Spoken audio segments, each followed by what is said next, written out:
Salve, salve, careca na área aí, meus queridos, como é que vocês estão? No vídeo de hoje a gente vai comentar um pouco sobre essa recente queda nas ações de Netflix, que chegaram a algo em torno de 40%, e tirar algumas ideias de como que a gente pode melhorar os nossos investimentos ao longo do tempo, com base em algumas coisas que a gente vai estar comentando aqui no vídeo, demorou? Deixa o like aí, se inscreve no canal, segue a gente lá no Instagram Careca Investidor e dá essa moral, então bora lá. Primeiramente, o que me levou a querer trocar ideia sobre esse tema? Eu tenho posições em Facebook e Netflix. Por que eu tenho posições nessas duas? Eu sigo uma estratégia de ter 10% da minha carteira em ações dolarizadas e desses 10%, 5% em cada FANG. O que é uma FANG para quem não conhece? É o Facebook, Amazon, Apple, Netflix ou Google. São essas 5 principais no ramo tecnológico e tudo mais, e dentre elas eu montei posições em Facebook e Netflix por conta das recentes quedas que tiveram, para seguir a estratégia de ações dolarizadas, tecnológicas, com possibilidade de metaverso no futuro, então todo esse contexto. Então galera, esse primeiro ensinamento aqui que eu consigo tirar dessa situação toda que aconteceu é o seguinte. Aqui eu estou mostrando para vocês o Status Invest, como que ficou o BDR da Netflix, NFLX 34. A gente consegue acompanhar aqui que ele já chegou até uma alta máxima de 77,97 e atualmente fechou em 20,75. Qual que é a primeira ideia que eu vejo que muita gente acaba cometendo ao longo do tempo e que o pessoal acha que, por exemplo, sempre que ocorre uma queda, digamos aqui, quando eu montei a posição em Netflix, foi algo próximo aqui de 36,50, ou seja, ela já tinha caído mais de 50%. Aí você pode às vezes pensar assim, nossa, então se ela já custou 77, pode ser que ela volte a 77. Aqui você já está cometendo um viés de ancorar o preço no preço passado, que isso aqui pode nunca se realizar. Mas um outro ponto é o que? Já caiu 50%, beleza. Aí você pode ter uma sensação de segurança do seguinte, se caiu 50%, então tecnicamente não poderia cair mais. Aí a gente já vê que de 36 pulou quase para 20, ou seja, não caiu 50%, mas algo que já caiu 50% ainda pode dividir por 2 novamente. Então, a primeira ideia que a gente poderia tirar daqui é o seguinte, você precisa investir com coerência, acompanhando resultados, entendendo o que está fazendo, por quê?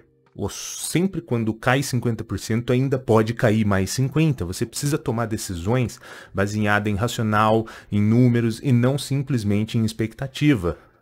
O segundo ponto que a gente pode estar acompanhando é o seguinte, que esses momentos de queda, para uma pessoa que entendeu quais empresas ela quer investir, entendeu a questão numérica, entendeu que ela tem toda essa perspectiva, mas baseada em algo numérico e racional, esses momentos de queda, eles podem ser encarados como um momento de talvez você conseguir comprar ótimas empresas a preços médios. Por quê? São empresas, no caso de Netflix, por exemplo, empresas disruptivas de mercado, empresas dolarizadas, com receita global, empresas que inovam e fazem acontecer. Então, assim, talvez você possa encarar esses momentos como oportunidades de mercado, mas é óbvio que, como eu falei, algo que já caiu 50 sempre pode dividir por 2, por 2 e por 2. Então, talvez aumentar posições pode ser também um risco. Você que tem que avaliar as suas questões de ações e ver o que faz mais sentido. No meu caso, eu já vou estar até comentando aqui com vocês, eu aproveitei essa queda aqui, porque como eu tinha efetuado um aporte em 36,50, eu efetuei um aporte aqui, eu não peguei 20,75, eu comprei em algo em torno de R$ 22,30, eu já praticamente dobrei a mão aqui nas ações de Netflix, aumentei a minha questão de portfólio, principalmente para poder aproveitar essa questão da queda, ajustar a minha estratégia de 5% e dando sequência. A gente já vai conversar um pouco mais sobre isso em outro ponto. Um terceiro tema que a gente pode até estar pensando é cuidado. Geralmente essas empresas tecnológicas e tudo mais, elas acabam tendo uns valuations, umas precificações muito de forma atrelada com a expectativa e não de forma racional. Então cuidado com empresas onde você começa a pagar muito por ela porque você está contando com um lucro futuro, porque esse lucro ele pode nem vir a se realizar. Você está tendo uma projeção de futuro que muito provavelmente você venha a errar, porque ele ainda nem existiu, você já está pagando por algo que ainda nem existe, porém, com base nas suas expectativas ou na expectativa do mercado, aquela empresa já está sendo precificada mesmo antes dela já estar tendo esse resultado. Então, esse é um grande ponto de preocupação. Eu trouxe aqui para vocês o Suno Notícias para a gente estar vendo essa questão dessa notícia e poder comentar um pouco sobre isso. Por exemplo, a Netflix é uma empresa ruim? Não, porém, ela teve uma queda de lucro, perdeu 200 mil assinantes e daí o mercado teve essa reação. A gente descendo um pouquinho mais aqui, a gente consegue ver que aqui nessa parte. Teve uma queda de 200 mil e a empresa projeta que tenha um recuo de 2 milhões no segundo trimestre. Ou seja, o mercado teve essa reação extremamente negativa, porque se o mercado está se dispondo a pagar por aumento de receita, aumento de conseguir nova captação de clientes, então ele imagina que a receita vai ser maior, o lucro vai ser maior, o resultado vai ser melhor. Automaticamente, quando sai um resultado falando que perdeu 200 mil e a perspectiva é de perder mais 2 milhões, ele já começa a fazer o quê? Começa a dar ré no foguete. Então ele já estava jogando a expectativa lá em cima. Aí, agora, quando começa a ter perda, se perdeu 200 mil de clientes, você vai perder receita, você vai perder em resultado, então você vai acabar tendo um resultado bem pior. E como ainda falou que tem uma estimativa de perda muito maior ainda, aí ele já se assusta mais ainda, porque será mais uma receita futura sendo perdida, um resultado futuro sendo perdido. Aí o que aqui começa a acontecer? Toda aquela expectativa que foi colocando o preço lá para cima, foi se elevando uma régua de aumento de receita, aumento de cliente, de captação. A hora que chega nesse patamar aqui, você começa a descer a régua e começa a devolver toda essa precificação. Por isso que a empresa tende a ter a cotação dela se desvalorizando muito. Antes da gente continuar, então vamos fazer uma pausa aqui. Pô, dá aquela moral, segue aí a gente, deixa o like, dá essa moral pra gente. A gente tá aqui fazendo o vidinho no feriadão, deixando de curtir o nosso lazer para poder fazer um vídeo aqui com conteúdo para vocês, para que você consiga tomar melhores decisões. Então, pô, dá essa moral, segue aí, clica no joinha, se inscreve, dá essa moral pra gente e segue lá também no Instagram. Então, só pra gente recapitular aqui, a gente trocou uma ideia sobre cuidado com altos valuations, altas precificações, principalmente com empresas tecnológicas que tendem a acontecer isso. Cuidado com algo que já caiu 50%, que ele pode ainda assim dividir por 2 novamente. Então, e o terceiro ponto que a gente comentou até agora é de que talvez esses momentos, quando você já está alinhado de forma racional e numérica com base nas ações que você investe ou pretende investir, esses momentos podem vir a ser oportunidades para que você compre ótimas empresas a preços médios, empresas disruptivas de mercado, empresas globais com receita global, dolarizadas e com foco em inovação, tecnologia e possibilidades também de metaverso. Então, esses 3 pontos. Agora a gente vai trocar uma ideia sobre os 2 últimos. O penúltimo ponto aqui, na minha opinião, é o seguinte: ter uma estratégia. Nesses momentos de alto impacto emocional, onde você vê o seu capital se desvalorizando em algo próximo de 40%, você vê uma ação de R$ 38 caindo para 20, nesses momentos é extremamente interessante você ter uma estratégia. Por quê? Esse alto impacto emocional, ele vai levar sua emoção lá na altura e sua razão vai ficar perturbada. Por mais que talvez você esteja convicto com as suas análises, com o seu entendimento, esse momento de manada pode às vezes te fazer tomar decisões erradas. Então, aqui nesse ponto, eu queria focar nessa questão de ter uma estratégia. Por quê? É igual eu falei, ocorreu a queda. Eu olhei, falei, qual a minha estratégia? A minha estratégia são 10% em ações dolarizadas com foco nas FANGs? Beleza. Quais são as que eu tenho? 5% em Facebook e 5% em Netflix. Ok.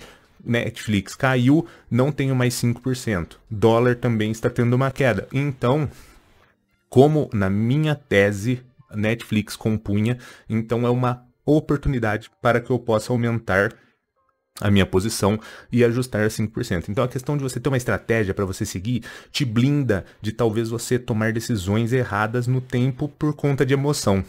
E o último ponto, e não menos interessante, é que eu acho que o pessoal investe em ações, o pessoal vê lá NFLX34, vê o ticker da empresa, e eu acho que o cara fica um pouco assim, ele se desconecta do mundo real. Ele acha que por ele estar fazendo um investimento em um ticker ou em algo do tipo, eu acho que ele fica, sei lá, ele desconecta a questão de que aquele ticker está vinculado a uma empresa no mundo real, e que no mundo real as empresas não são assim, elas não têm um resultado só foguete, só sobe, elas não têm um resultado extremamente rápido em 2, 3 meses, em um trimestre, um semestre. Não existe concorrência, né? Que a concorrência não vê que está tendo capital ali e começa a também querer um pouco dessa fatia de mercado. Então, galera, quando você investe em renda variável, principalmente em ações, você tem que entender que as empresas precisam de tempo para amadurecer. Tem que entender que não é só foguete que não dá ré, que as questões acontecem, entendeu? Surgem problemas, perda de receita, perda de captação, concorrência gerando uma necessidade de você inovar algum processo, inovar algum custo. Então, galera, Se você tiver esse entendimento, a hora que sai uma notícia de perda de clientes ou algo do tipo, você não vai pensar que a empresa faliu. Você vai olhar para trás e falar de onde essa empresa veio, qual a trajetória dela, qual foi essa linha disruptiva de mercado que ela fez. Será que esse ponto aqui, que é um problema, uma perda de cliente, vai gerar perda de receita? É óbvio. Mas será que ela não consegue dar a volta por cima? Qual que é a força dela como empresa? Tudo que ela representa para o mercado. Então eu acho que a galera às vezes desconecta desse ponto e é por isso que toma decisões equivocadas. Então, só para a gente recapitular. Primeiro, cuidado com quedas empresas que já tiveram quedas de 50%, porque ela ainda pode dividir por 2, por 2, por 2, por 2, por 2. Então, uma queda não é significativo para que você tome uma decisão de compra ou de venda de um ativo, porque ele sempre pode ou subir mais ou cair mais. As desvalorizações, o segundo ponto, as desvalorizações que acontecem no mercado, elas podem ser ótimas oportunidades de você efetuar compras de ótimas empresas a preços medianos. E isso, claro, se estiver unindo com questão de análise numérica e racionalidade, beleza?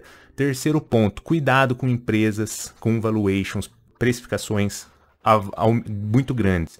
Principalmente as empresas tecnológicas, beleza? Que tende muito a acontecer. Por quê? Quando você projeta a expectativa demais, você está pagando por um resultado que não existe, que pode nem vir a existir, então é legal que você se atente nesses pontos. O quarto ponto, tem uma estratégia, porque nesse momento de alto impacto emocional, que a sua emoção vai subir, sua razão vai descer um pouco, essa questão de ter uma estratégia vai te ajudar bastante, me ajuda muito, então eu acredito que é um ponto interessante. E o quinto ponto, mas não menos importante, é entender que tickers de ações são empresas, é mundo real, as coisas demoram, as coisas levam tempo, ocorrem também quedas, você não vai só para frente, você só não capta cliente a todo momento, aumenta a receita, aumenta lucro, você tem problemas, tem concorrência, principalmente porque o segmento é bom, o segmento da receita vai atrair concorrência. Pessoas vão olhar para essa fatia e falar assim, eu também quero um pedacinho.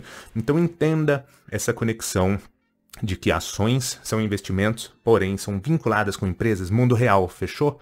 Então,